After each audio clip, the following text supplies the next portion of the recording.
Live from the back of Ruth the Realtor's car, it's the Stacking Deed Show. I'm Ruth's neighbor and part-time mechanic, Neighbor Doug, broadcasting live from the spacious, luxurious, super roomy trunk recording studio. On today's show, you've got to negotiate to get your best price, so who better to teach you that skill than auctioneer Dia Bondi? In our headlines, there was a huge federal real estate verdict handed down a couple of weeks ago in St. Louis. What happened, and what does this have to do with building your real estate empire? Maybe a ton. Plus, we'll answer a deeder question, and don't you worry, because we always save time for a property pop quiz. And now, two people who are the Da Vinci and Michelangelo of real estate podcasts. It's Joe and Crystal Hammond. Hey, Joe, I see you go by your first name now, Joe. I know, that just either that or my last name has changed to Hammond too. Maybe I'm. Joe, Whoa, yes. It did sound like that, didn't it? I didn't even realize it when I did that. Yeah, Is there like when I get married, the guy will take my last name. You're premonitionizing that. I know one guy who did that. Took his wife's name, but it was a pretty sweet last name. It was Fitzgerald. I think Joe and I would have done that. If we had that option, I think Joe and I both would have done that. Well, if I can't change it to Hammond, then I would definitely change it to What about Fitzgerald. Kardashian? I guess that is a segue. What names would you want? Winfrey? I don't know, but I know what real estate address I'd want. What zip code I'd want to be in. I'd want to be in a really nice one. Exactly. And we're about to help people get there, Crystal, because the Dia Bondi is joining us. She had a huge TED Talk about her time spent messing around as an engineer, as an auctioneer. Maybe. Yes. So we'll have the engineer Crystal, the auctioneer Dia, the wild man Doug, and I all together. I like you had to pause. Like what adjective do I use for him? Got to come up with something. It's fitting. The mostly insane Doug. That's fitting. Yes. But a big headline first, Crystal. So let's get into that. Our headline comes to us from the Morning Brew. I can't believe I'm going to say this out loud. Doug found this. Doug's great. I can't believe you said that out loud. Two things we may never hear again. Joe, I'd like to talk to you about a raise. Major changes coming to the home buying process. And actually, this was all over the place, Crystal, as you know. It says the U.S. real estate industry may never be the same. David Lozo wrote this piece, and it starts off, a federal judge in Missouri a couple of weeks ago found the National Association of Realtors and large brokerages conspired to keep commissions artificially high, finding them liable for, wait for this number, $1.8 billion with a B in damages. That's crazy. They must have done something very, very wrong for $1 billion. And in another thing too, I hate that sometimes they do wrong and sometimes the fee is pennies compared to how much they scam people of. So they're like, oh, we'll happily pay the fee and nothing changes. Right. With credit card companies. I remember talking to Nick Clemens, formerly of Magnify Money, about this. And when he worked for Barclay, they had a line item, Crystal, that were for fees when they got caught. Like it was a budget item. They knew they were cheating and they put it right in the budget that once we get caught, we're just going to pay it out of this money we set aside. It was a joke. But this one, you know, Crystal, this is the thing. I host also the Stacking Benjamins podcast.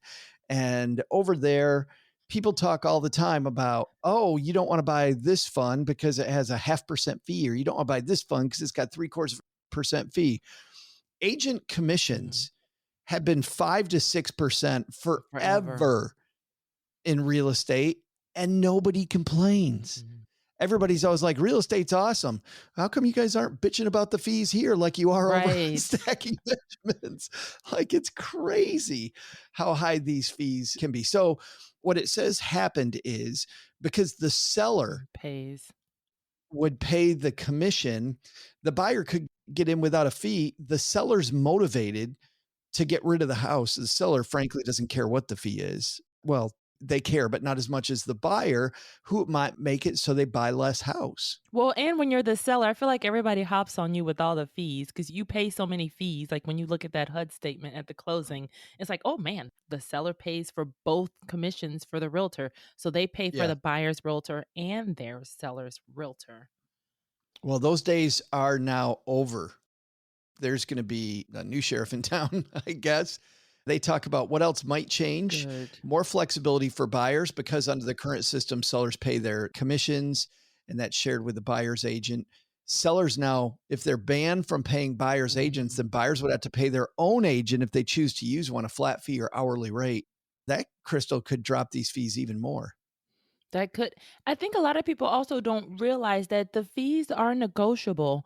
I've Great point. negotiated just to say and that's why this is such a great headline to talk to Dia Bondi later about negotiating, but you can say, "Hey, I knew what house I wanted and your job was easy." Or you can negotiate with right, like how many homes you've seen, you can negotiate, how easy like, "Look, I've already come with my financing," or "This is a cash sale," or "This is no inspection." Like you can have different things in your tool belt to negotiate a lower commission. It's something that few people do, and it's been right there forever. And now there's a good chance that we might see it even more. First time home buyers, they say, could feel the crunch because now, Crystal, those agent fees are going to come out of your pocket, could cost you more money. On the other side, if you decide to use nobody and go it alone as a first time home buyer, which people are going to do, we're going to have headlines forever, Crystal, as people just continually F this up. Well, that too, because I know when I bought a place that was new construction and I didn't have a realtor, I just knew I wanted to live there in that community. The seller's agent actually got a dual agent fee. So even though she did nothing for me to help me find this place, she got both commissions as the buyer and seller. And so a lot of people don't know that when there's a dual agent, when you're working alone, then that seller's agent collects both commissions. And this would Both. actually be amazing that so the buyer, since we're coming in with no commission, that lowers the price by 3%. And that can be pretty significant. Significant? Hey guys, I have a little bit of a question on this. Here's what I've always understood about the way the commissions get Mhm. distributed under what is now to be the old system is that if it were 6% total, so $500,000 house, what is that, like 30 grand or something like that in that range, high 20s. Anyway, so 3% of that goes to the seller's agent and their brokerage, 3% goes to the buyer's agent and their brokerage, and then they typically split it up so that each agent's getting 1.5%, and each agent's brokerages who they work for, whether it was whatever Sotheby's or Century 21 or Remax, they're getting 1.5%. Is that in fact true and still the case? Yeah, technically, the realtor's commission goes to their broker. Some realtors are their own broker, so they don't have to split with a broker. But a lot of times, when you go with the big guys, like if I'm a realtor with Remax and I'm just starting, Remax is gonna keep 80% of my commission and I'll get like 20%. Like, not that those numbers, but that's usually the Oh, split. But as the seller and the buyer, you don't care about any of that. You know what amount is going to the broker. right. But as a realtor, that's something that Yeah. you need to know because now you know what percentage you're getting. So you are doing the work, but you are splitting that commission with your broker. Well, yeah. So then I just started thinking about playing the checkers game here because I'm not smart enough to play chess.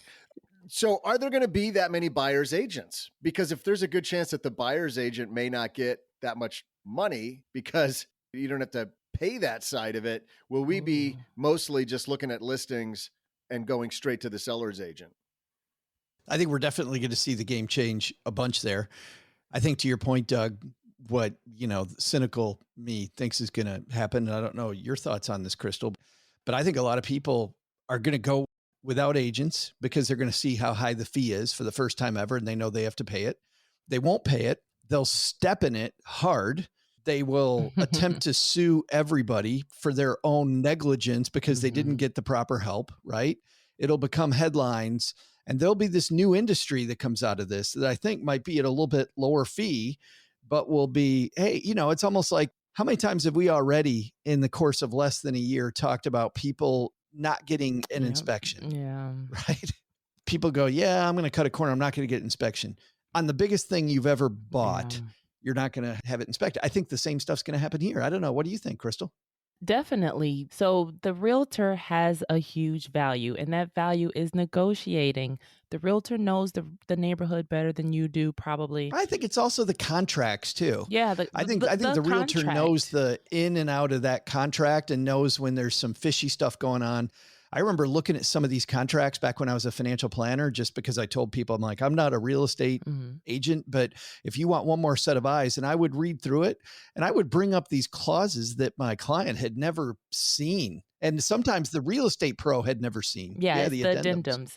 The addendums are just different things that they add that's outside of your contract, and those can get fishy and tricky too. So your realtor speaks that language, or the lawyer too, they speak that language. So I would definitely see a difference, or it'll just be a difference in how that buyer's realtor is paid for. Because for me, as a landlord, I happily use a realtor to help me find renters.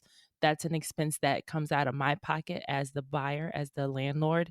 And a lot of people don't do that. They go at it alone, but then that makes your job harder.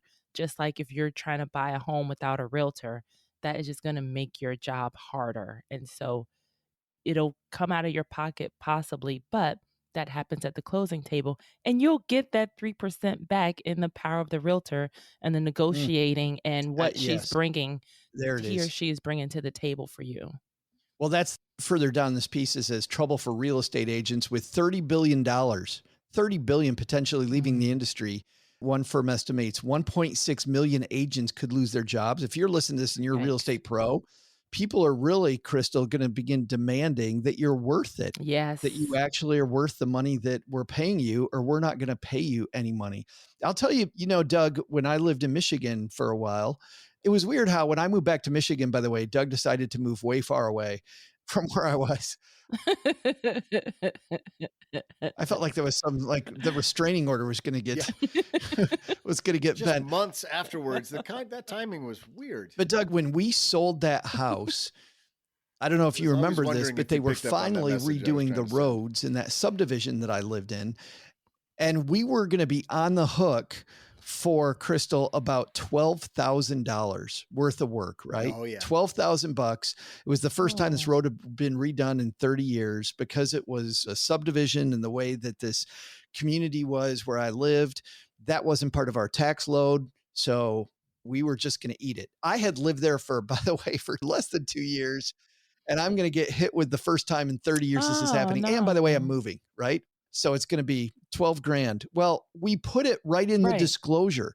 And my realtor, who was really, really super, he completely disclosed it. He said, hey, new person, whoever buys this house is on the hook for 12 grand of road construction. If you live here for a long time, that's fantastic. We thought it was going to be a negotiating point. When the Mhm. person signed all the stuff saying that they had read all of it, we were just surprised. I remember calling Brian, my realtor, and going, they didn't do one peep about this, and all those disclosures of all the stuff. I don't know about you guys. I read those like crazy. Every single one of those. Oh, there's a problem with, historically been a problem with the water heater, or there's been an issue, with this other Yep. thing, whatever it might be. And man, it was all in bold, nothing. And Brian goes, I can't believe it. They must really want the house. Okay. And it was very competitive. People wanted to live there. So we just thought it was competitive. The woman came back, Doug, 2 weeks later, 2 after weeks. everything was signed, everything is done. And she's like, what is this I'm hearing about the road construction? And Brian goes, it was right in the disclosure. Yeah. Yep. You read it. Imagine having her as your agent if you're buying something. Oh, yep. And That's a that good phone point. call, hey, Crystal, guess what? It's going to be $12,000 more than I told you it was going to be. Right. But yeah, we signed everything saying we read it. Yeah.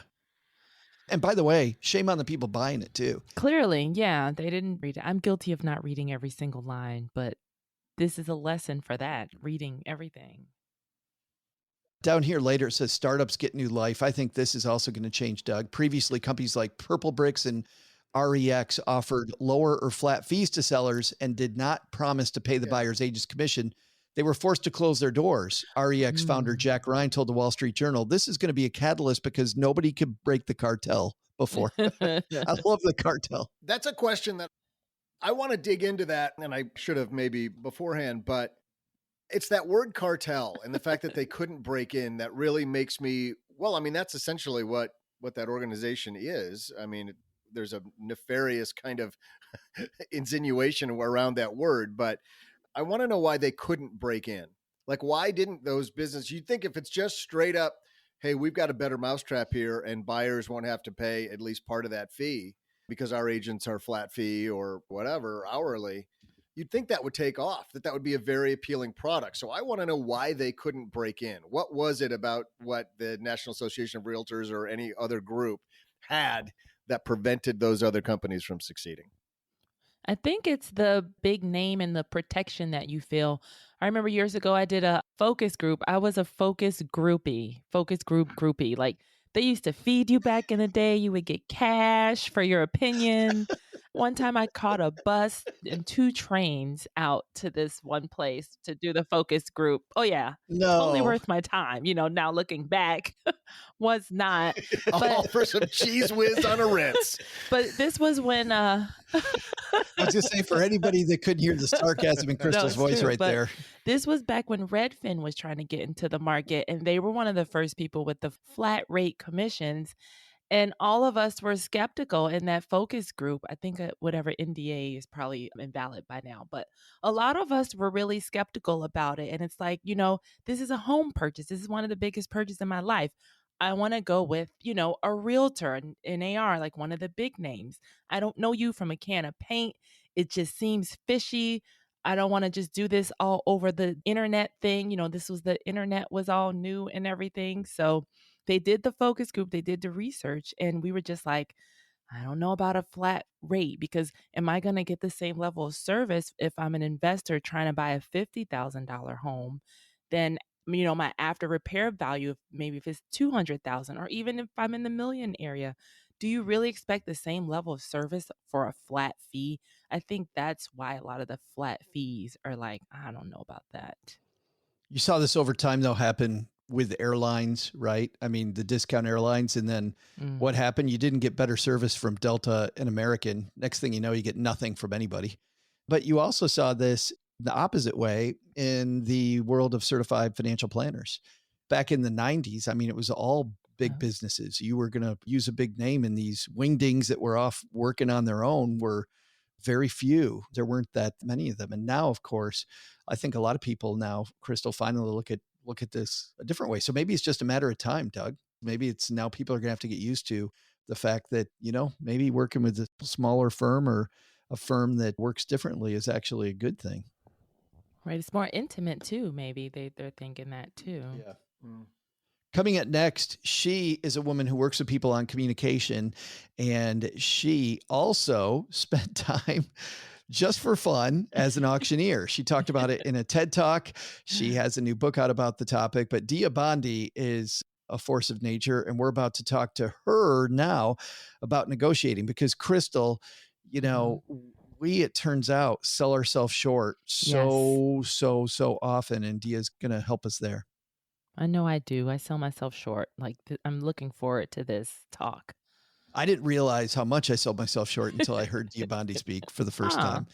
Yeah. So strap in, everybody, because we're about to pull over and pick up Dia Bondi. And while we do that, Doug, I think you've got today's pop quiz. Don't sell yourself short, Joe. You're a tremendous slouch. Hey there, Dieters. I'm Ruth's wrench-wielding repair guru, neighbor Doug.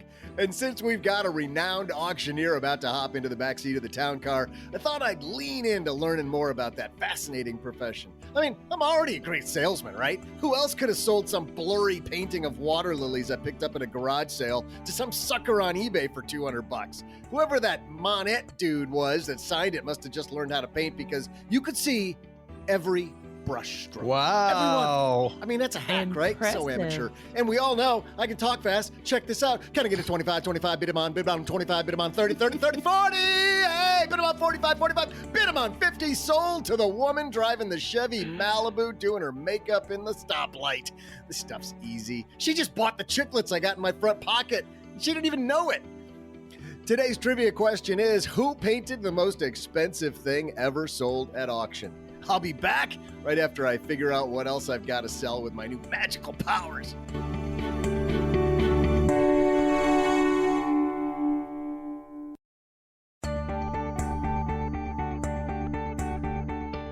Hey there, Deeters. I'm sales samurai and double talker, Ruth's mechanic neighbor Doug. I've been digging into this auctioneer thing. I really think I've stumbled into my new side hustle, not the least of which is because people call auctioneers colonels. How boss is that? That's because during the American Civil War, the winners of a battle would loot the bodies on the battlefield, and then the colonel would auction off all the stuff to the soldiers. Well, I mean, the ones still alive. I just felt like I needed to clarify that. Before the break, I asked you who painted the most expensive thing ever sold at auction. Well, there are less than 20 known surviving paintings by the artist who made the depiction of Christ called Salvator Mundi, or Savior of the World. Hey, there's something else I got in common with this trivia. Well, anywho, anything with his John Hancock on it's gonna pull down some buku bucks. No, it wasn't John Hancock. He only painted signatures. It was actually Leonardo da Vinci. His Salvator Mundi commanded more than $450 million. And get this, there's a bunch of people who think it's a fake. See, that's more proof that if you can talk really, really fast, people are going to buy anything. Now that I've taught you all I know about becoming an auctioneer, let's see if Dia Bondi has anything to add. And we're super happy to have her here with us. Dia Bondi. Hi, with everybody. Us. How are you? Hi, I'm good. Welcome. Thank you. So glad to be here with you. Well, I got to tell you, you say this whole project, Dia, is about auctioneers. It turns out, like when I opened your book, it's really about cake. This is all about cake, which you have me a cake. Yeah, me too. I know. The whole book, for folks listening, the whole book opens with a story that might feel familiar to folks who are listening, where when we were kids, it was so easy for us to use our ingenuity to sort of figure out who we needed to ask to get what we needed. And our plans might change and what we asked for might change, but the goal is still sort of strong in our hearts and minds. And this whole book, or this project, Ask Like an Auctioneer, is really designed to sort of tap into your tiny genius and our tiny geniuses that knew we wanted cake, and would end up with candy, but still happy that we got something that felt sweet. I remember these days, though. Something. Right? You open up at like I don't know if it's a family reunion or the big family picnic, and I remember these days, and mom doesn't want you to have any more cake. You've had enough sugar. And so you and your cousins, you guys all start conspiring. But what's cool is, and I think this is just a great thing to go through, like we're going to talk about asking, but first you've got to have the right people on your team, and you got to know who the gatekeepers are. Like it sounds like what was his name? Uncle Jim or something? Like he's your buddy, Dia. 100%. I mean, it is a lot about understanding that, okay, so Ask Like an Auctioneer isn't necessarily about negotiation. We talk about negotiation there a little bit, but it is really exactly what you said. It's about using asking as a success strategy. And yes, we do open the book in that, these were like common pool parties we had in our household and with all of our cousins coming together. And we would use asking as a success strategy. Everybody knows that feeling. You go to mom or you go to dad or you go to your auntie or you go to your grandma and you ask for something and they say no. And it doesn't stop you. You wonder like, okay, who can I ask next? And in that way, we can use asking as a way to forge our way forward, even when we hit roadblocks. But why do you draw the line that this isn't negotiation? Because I think that there's a lot of negotiation there. There is. You have to negotiate with your uncle. You have to negotiate where the hell your mom is so you can slip around her. Yeah, that's You fair. end up negotiating with grandma to get the candy. That's fair, but Grandma. I want to focus so often. So I launched Project Ask Like an Auctioneer with a goal to help 1 million women ask for more and get it as a keynote and workshop like 5 years ago. And we've been at Google's X team. We've been at Dropbox. We've been at Women of Color Advancing Peace and Security. These are Black and brown women in the Department of Defense and the White House working on peace policy, all about helping these women use asking as a success strategy in their careers and in their businesses. A lot in entrepreneurship as well. And it's very easy for us to think about what should I say next instead of focusing on what are you saying first? What are you asking for? And how are you designing an ask such that it is the most fruitful, high yield, maximized ask you can possibly make for yourself. And then let's talk about how do you negotiate your way forward after you define that ask. I just feel like there are plenty of books, plenty of projects out there focusing on the negotiation part. I want to really drill in on what is it you're asking for and how are you not preemptively lowballing yourself at that very first moment where we get to be truthful with ourselves about where we see what our limits are and how we can challenge them by shaping an ask that is bigger, bolder, more courageous, and more aligned to what we actually need than we've ever experienced before. I want to talk in a minute about how this whole thing began, because it was awesome watching your TED talk about this topic and just how this came to be, asking like an auctioneer. But before that, everybody thinks they got to be something more. Dia, I got to be more, or I got to slim it down. I got to be, you're like, no. You be exactly you. Right at the beginning, before we even start out, this is not about you changing a ton. Yeah. I mean, so what you're pointing to is this notion that you will be too much for some people. Those are not your people. And it's not about being too much in terms of your big personality, although it could be. It could be about how charismatic you are. It could be about, sort of your outward, how people perceive you outwardly. It could be about how you think about shaping up the things that you ask for and who you collaborate with. That if you feel like what you're moving toward isn't being received, this is not an invitation for us to crouch into an uncomfortably small position. It's an invitation to recognize that there just is misalignment, that what matters to you doesn't matter to them. Misalignment doesn't need to be internalized. So as we think about asking for more and getting it, holding onto this stance gives us permission and space we need to go ahead and move forward with what we want without cowering in the face of possible rejection. Well, and Crystal, as our deeders are building their real estate teams, Dia's advice right there is hugely important, because how often do we think it's us, right? Oh, this contractor is a bear to work with, so it must be me. Too often. And then another thing about cowering, like a lot of us too don't recognize when we've outgrown a space, we've outgrown a job, we've outgrown friends, outgrown family. How many times have we cowered down to that instead of, those people aren't for you anymore or aren't for you. And like you said, like we got to grow out of it and stretch out of it. So often we're kind of problem solving for the wrong thing. Now, I recognize we don't all operate in a vacuum. Like women specifically are punished for advocating for themselves, particularly Black women are punished for advocating for themselves. But the answer can't be play small. I can't have that be the thing. So we do need to, as we go to make big, powerful, strategic asks, build a community of mentors and champions around us. We need to let our dreams be known to the communities that we're collaborating with, so that when we go to do that big ask, people can see it in the context of what you're trying to do in the world, and they can help you get there. It's not about what you're getting, it's about what you're making happen. I remember very early, the very first time, when I wrote this book, which is published day before yesterday, was our pub day, I kind of open source this stuff. This is how I'll always write books, I recognize. We did it as workshops and keynotes for 4 years before it turned into a book proposal, before it turned into a book, so that I could see what was resonant, what mattered with audiences. The very first time I tested it was 65 women in Silicon Valley. I said, I got 20 minutes to share with you what it means to ask like an auctioneer, and your job is to tell me if it works or if it's crap. And of course, everyone in the room raised their hand and said, it works, keep going. And here we are. But there was a woman in the room that raised her hand and said, okay, but this is all great. I want to do this. But how do I ask so that I'm not seen as, and then fill in the blank? Like anybody listening can fill in the blank. Yeah, whatever. Pushy, bossy, greedy, self-centering, selfish, like fill it all in. I knew at that moment I had a choice to say, I could help this woman pretzel herself into a storked, uncomfortable, one-footed position such that she can get what she wants and not possibly run up against any disapproval anywhere and spend a lot of energy worrying about what other people think, or I can decide not to. And I've just decided not to. I'm like, look, if we are asking the right audience at the right time, tied to a dream that everyone knows you have for yourself and for the impact that you want to have on the people around you, you are deploying a big, powerful ask into a context that has sense. The math works, okay? Number one. Number two, you will be too much for some people. Those are not your people. And it is okay to be misunderstood by the wrong people. I've got one more thing to set this up, which is I've always, Dia, since the late 1980s, I heard a phrase which was feel the fear, but do it anyway. And I'm afraid of everything. I'm afraid of everything.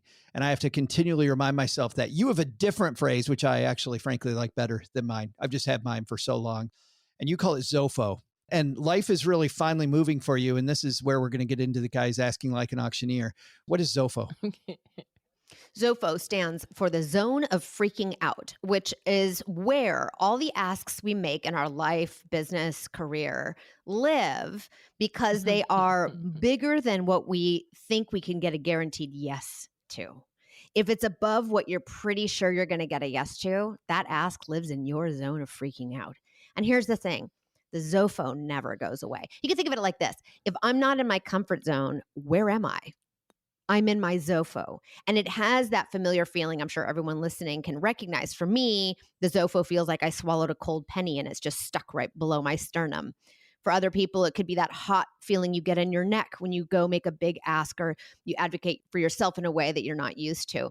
And we can reread that feeling we get, not as a sign that we're really trespassing or breaking anything, the how dare you, who do you think you are story, but we can take that combination of thrill and fright and reread that feeling as a sign you're actually standing up for yourself and that you're being courageous and that you're challenging your own assumptions about what's possible. I think of the Zofo, the zone of freaking out, is also the zone of potential because we don't know what could happen.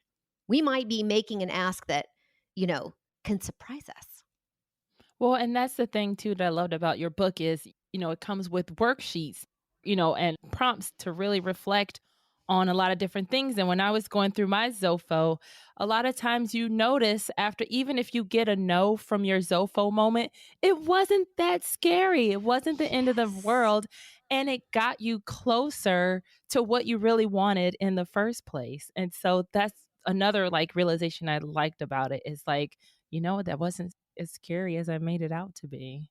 Yeah, it goes from a negative scary to kind of a thrilling scary, and our Zofos grow with us. Look, when I first was starting out in my communications practice, I've been a long-time leadership communications coach. I never would have thought that I'd be working on contracts that have as many zeros as they have on them now. But I still have a Zofo. When I write a proposal or I go for that big client, I'm going to launch a few things this year that feel Zofo-ish for me.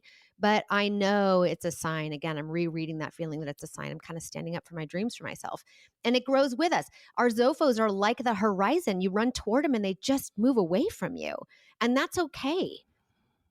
Crystal, it's funny, Dia, I'm going to talk to Crystal here for a second. But what amazes me about this conversation is you hear one expert that you talk to who says something, and it might be their quirky thing, it might be their deal. But then you start hearing these people that are geniuses who have this same, and you start to kind of get the Milky Way, right? This is where things are really lining up. The stars are lining up. This sounds, Crystal, like our interview with Vicki Barron, who, Dia, is one of the top real estate people in the United States.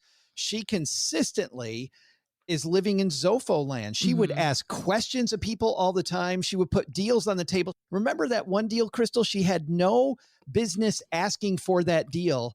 And she told the guy, she goes, here's what I'd like to have happen. And Dia, she just threw it out there. She goes, what I'd like to have happen is I can't afford this house, but I love this house. Yep. I think I would be so good to this property. I think it'd be great, but I can't afford it. What can you do to help me make this happen? And guess what happened, Dia? The deal happened. Don't have to tell me the house that my husband and I live in right now, which is sort of our dream space in the Bay Area, happened because my husband reminded me that because I made a Zofo ask before I even had the language of what the Zofo was. We made an offer that was all the money we had. And they said, are you kidding me? And we said, no, we're not. This is all the money we have. They said, take it packing, lady. 25, 30 days later, they came back and said, okay, renew your offer, remove all contingencies except the loan contingency, which we were comfortable doing because it was our fourth home. We're not afraid of a little bit of, run-of-the-mill mold. We know how to take sheetrock down and put it back, And we landed that home. And this is a big, what I want to point to on that is yes, Zofo asks are the kinds of asks that can change everything for us. Not every ask you make in your life, career, and business is a Zofo ask. Some of them are just, please pass the salt. Hey, can I get, a few more hours of your time?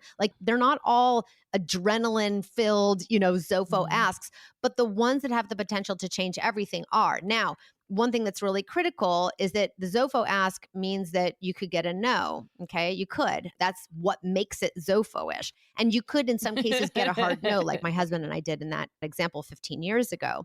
But there is something called the boomerang effect, which is to say these people can say no, and they may come back in a month, 12 months, 18 months. Collaborators in our lives, customers we work with, clients that we might engage with. And we want to make sure that we're coming at these ask moments with integrity and empathy and generosity without making ourselves small, because you just never know. Well, let's get to the heart of this with Dia Crystal, which is talk about Zomo. When the hell did you decide to become an auctioneer? Like, hey, I'm going to go ahead and do auction classes, because that would be in my Zomo. Yeah. That would totally be Zofo, Zomo, yes, Zo, go, Zo, yeah. no. Let's do that.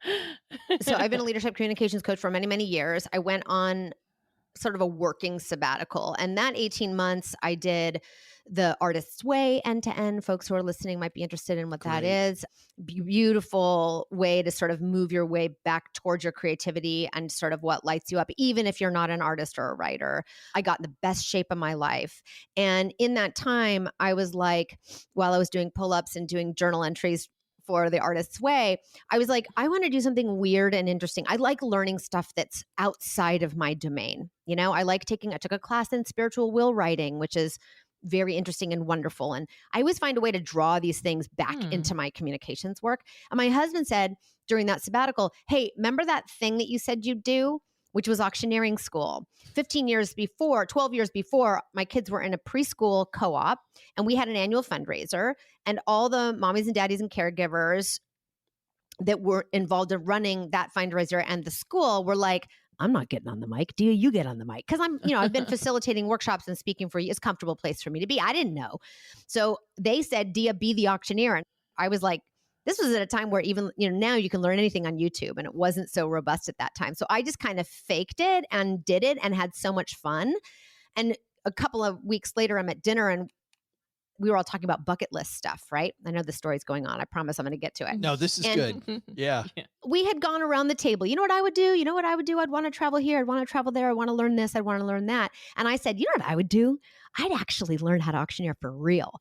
Well, fast forward to my, 8 years later to my sabbatical, my husband reminded me of that sort of threat I'd made. And I was like, oh, yeah.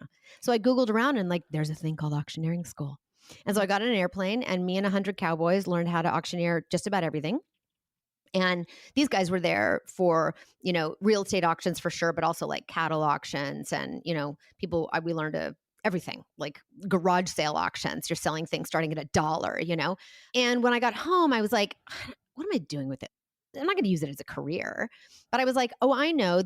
I'm really interested and active in the world of advancing women in careers and entrepreneurship. And I was like, I will do it as an impact hobby in the San Francisco Bay Area for women-led nonprofits and nonprofits benefiting women and girls. It makes sense to me. Again, the math worked for me. And so I connected with a local auctioneering agency here, actually, that had gigs and would pass them to me. We charged the tiniest bit for my service. I didn't even care about making the money. It was just an opportunity to start auctioneering quickly. And 20 auctions later, I realized, oh my gosh, everybody I work with, around my communications work could really benefit from what I was learning. And I was not going to start an auctioneering school for girls. Instead, I launched Project Ask Like an Auctioneer to share what I learned in front of the room. Wow. You never know. If you have a curiosity about something you want to learn or experience, and you can afford it in terms of time and attention and spirit, do it. Even if it doesn't have an obvious upside, because you just never know what it'll spark for you. And I think that's the key. One of my longtime beliefs, and I never put this together as brilliantly as the guy I'm going to quote did. When I read Austin Kleon's Steal Like an Artist, Dia, it just resonated with me, because stealing like an artist, taking thing from over here and moving it over here and taking that, like my favorite thing is to go to podcasts. There's a podcast conference called Podcast Movement, and I'm learning from comedians, and I'm learning from NPR people. I'm learning from sports people, stuff about financial shows, because financial shows generally aren't good storytellers. And you learn that from storytelling people. And just that synapse of what you learned at auctioneer school being so big. Give us, though, it very, very, very bluntly, what can real estate investors learn most from auctioneers? Well, I don't know how a real estate investor might deploy this into the asks that they make, but the core idea of what it means to ask like an auctioneer is to ask in order to get a no. Because if you get the no and negotiate down, you know you will be sure you've left no money or opportunity on the table. That's the number one lesson. If you want to know that you have not accidentally lowballed yourself, you are going to aim for a no intentionally. Well, that makes sense. Yeah. And I like just because it's almost cheating yourself too, because I know going back to what we were talking about earlier, I had an interview. I thought I wowed them because you do say, I like that you say, arm your asks with what they need so they become the most powerful version possible. So you're telling them how your ask is actually helping them. So, Yes. or you're explaining, why you arrived at your ask in the first place. Yeah. And actually, that quote you're pointing to, there's two ideas. One is, I don't want women to feel like they should ask or that there's something wrong with them if they don't. I want to say, if you want to use asking as a success strategy, I want you to arm your little asks like they were your children or your favorite niece with the best possible tools so that they can be their biggest and best thing in the world. So think about you empowering your own ask, not yourself. You are already empowered. You're sitting right here. You got all the things you need. But there's a second idea in there, which is that there is an offer inside every ask you make. One of the things I learned auctioneering was that sometimes I'd have to stand in front of the room and just ask for direct pledges. We weren't even selling anything.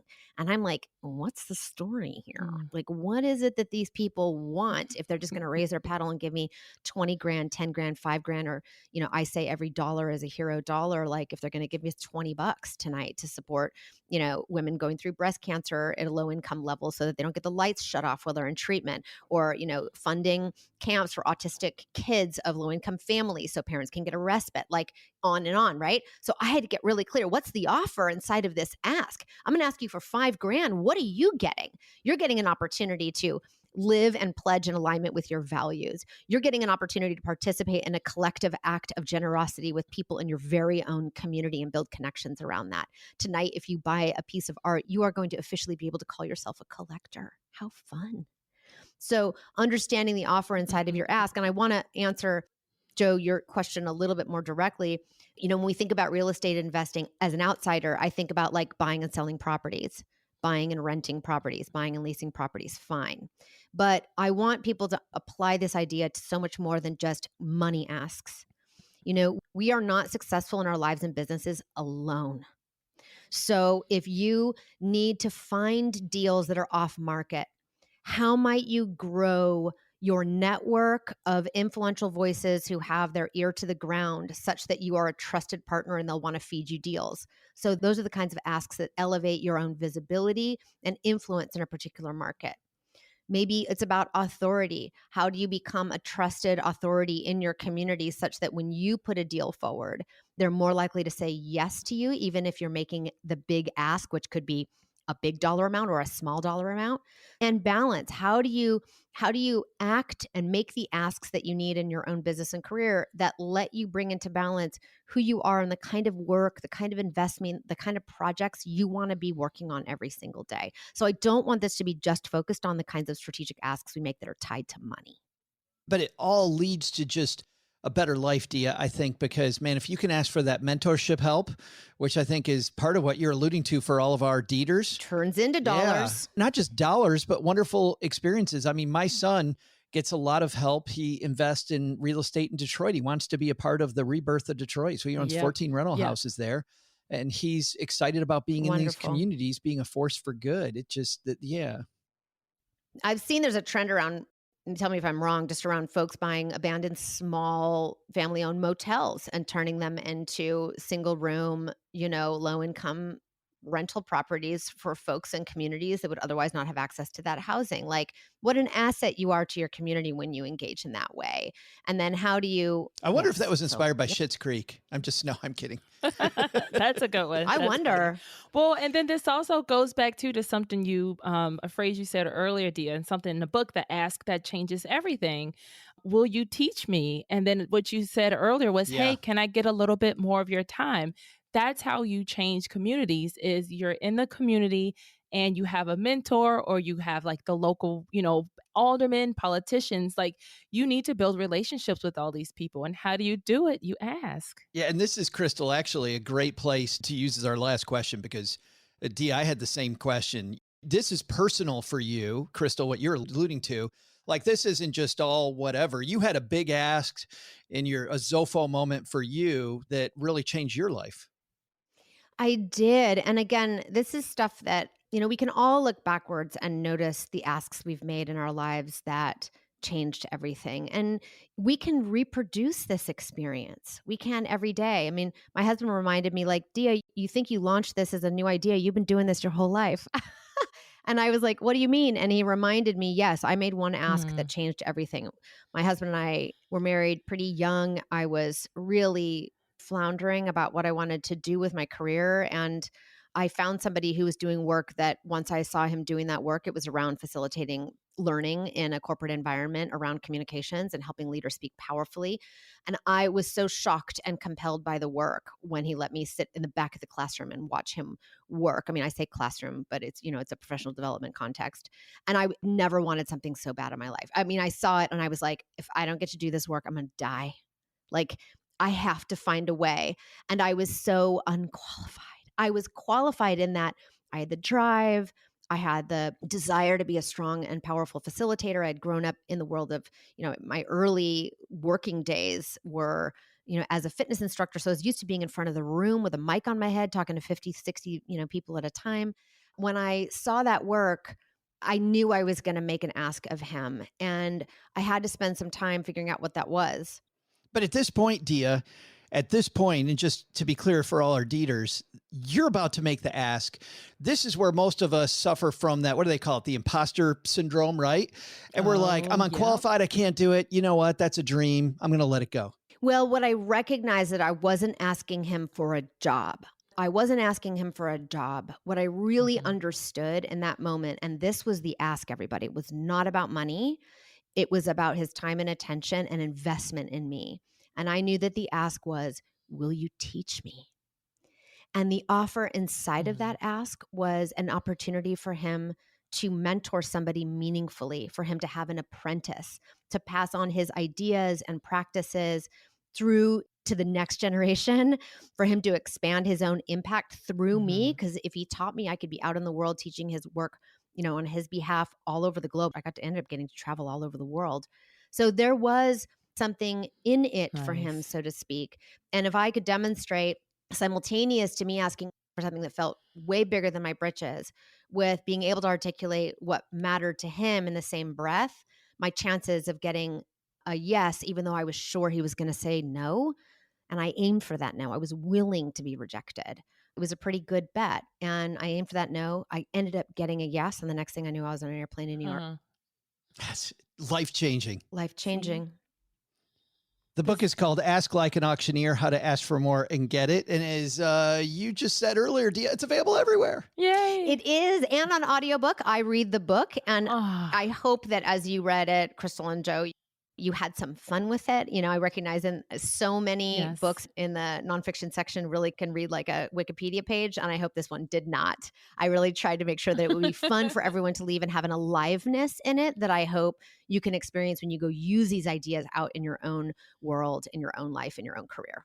Yeah, it helped me. Yeah, I'm getting rid of the, they're just probably going to say no. Like, we all need to just remove that thinking in the first place. I said that today inside of our Stacking Benjamins team.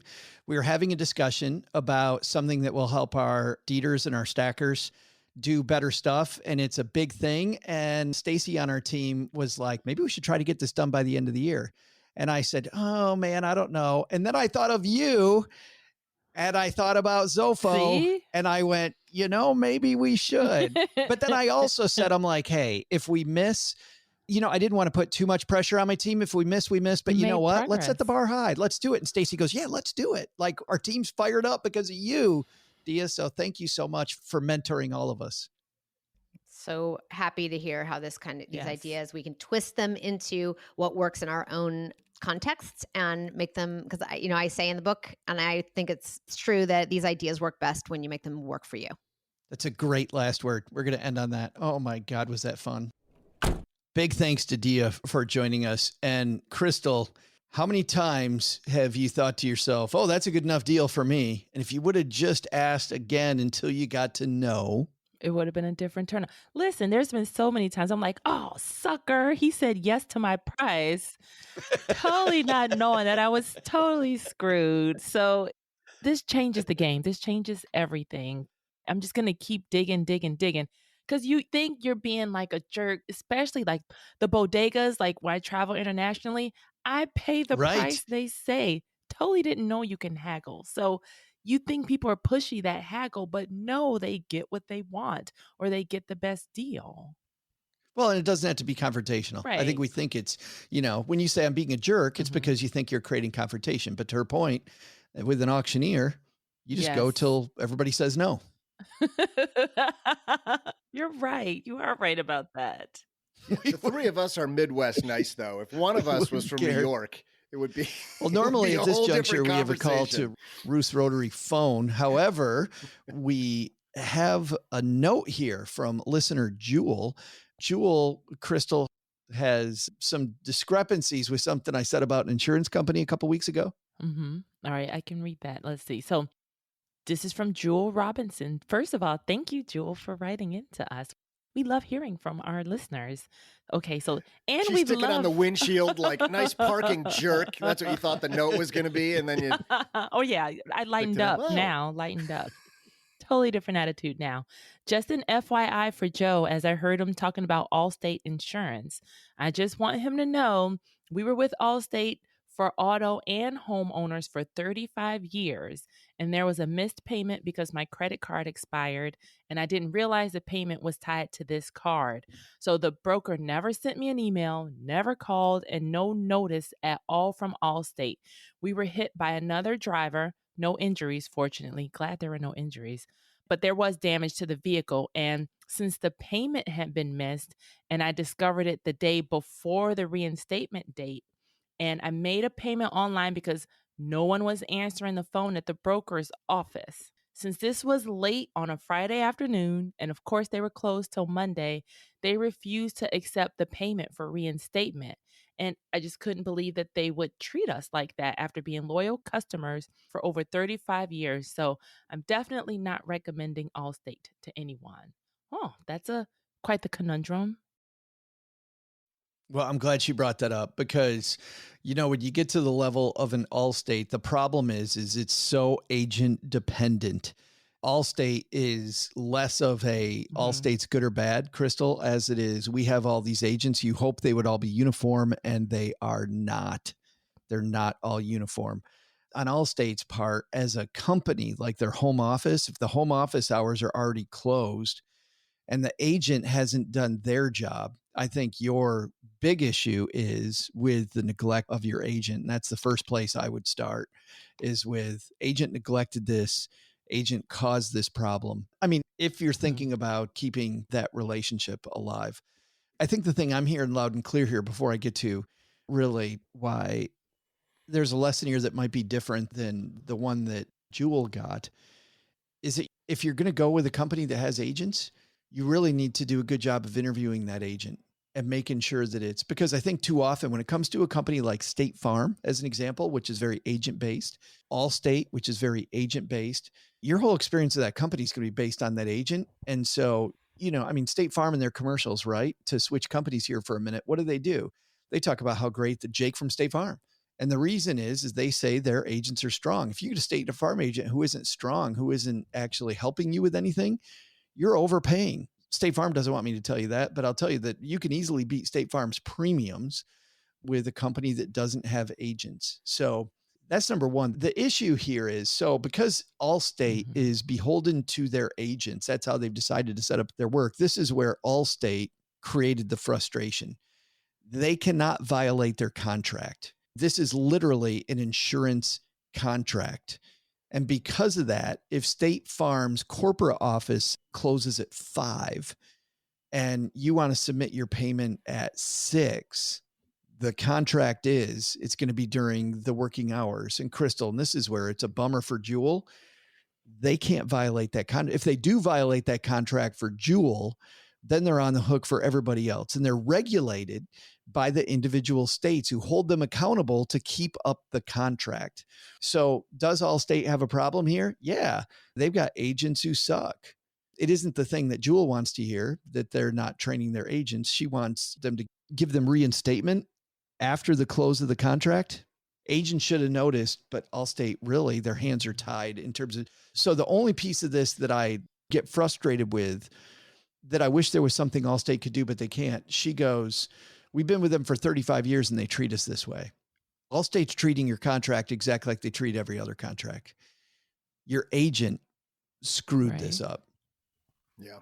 I mean, the agents all get paid on commission for the premiums that get paid. So you'd think if they had a good process and system set up in their office to figure out what's our revenue and is everybody paying their stuff, because I want part of that, then they would have noticed that somebody didn't pay. Like, that's a great service that your agent should be doing on your behalf. But mostly there's some self-interest there because they want whatever small percentages of your premium that you should be paying.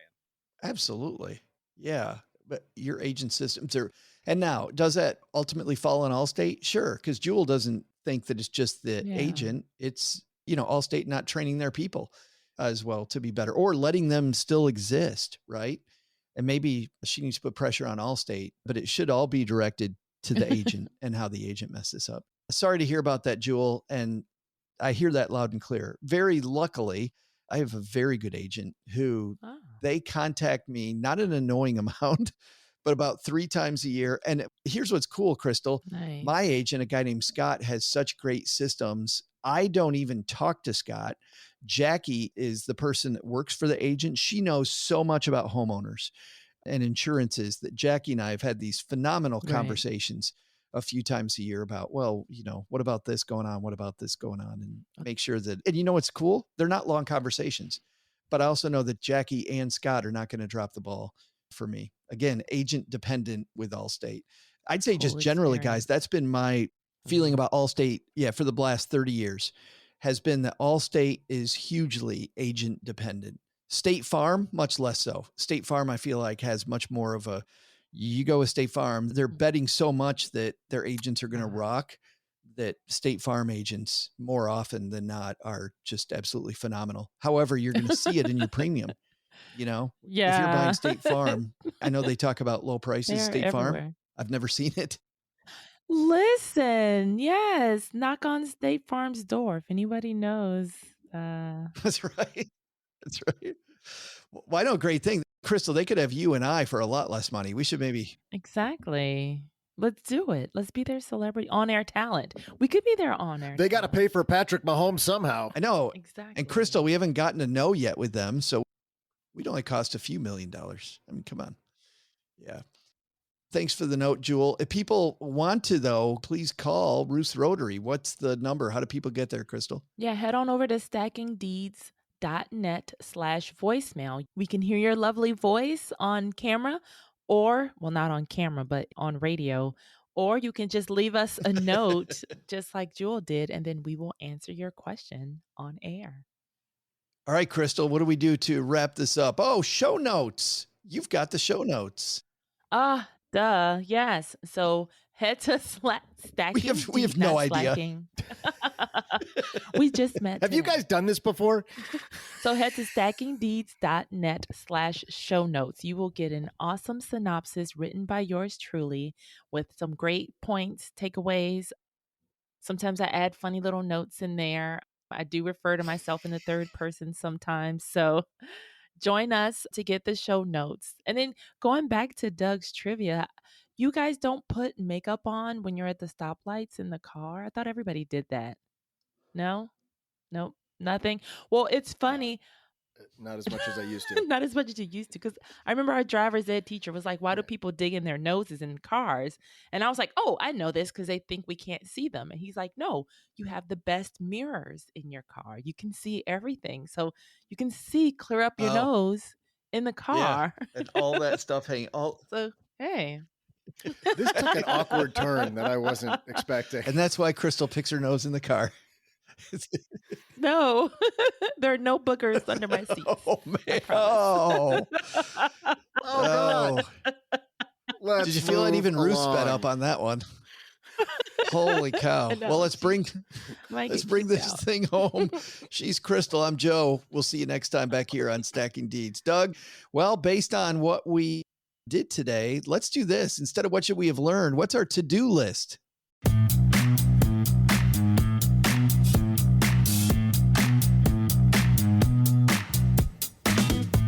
Okay, well, Joe, first, use this from Dia Bondi.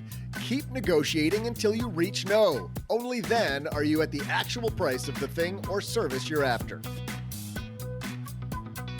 Second, ask this question based on our headline: how much is the commission you're being asked for, and how is it covered in our agreement? It's one little question that could save you huge money. The big lesson: the true Da Vinci in this room is probably me. I'm the one setting the tone for this whole podcast. I mean, check out that open I did today. It was incredible. The inflection, the mood creation, just brilliant. Fine. All right. Do the credits. Oh my God. Can I do them really fast? All right, jeez, you really know how to suck the fun out of this room, Joe. Thanks to Dia Bondi for joining us today. You can find her new book, Ask Like an Auctioneer: How to Ask for More and Get It Wherever Books Are Sold. We'll also include links in our show notes at stackingbenjamins.net. See, I can do it. It was stackingdeeds.net. You couldn't do it.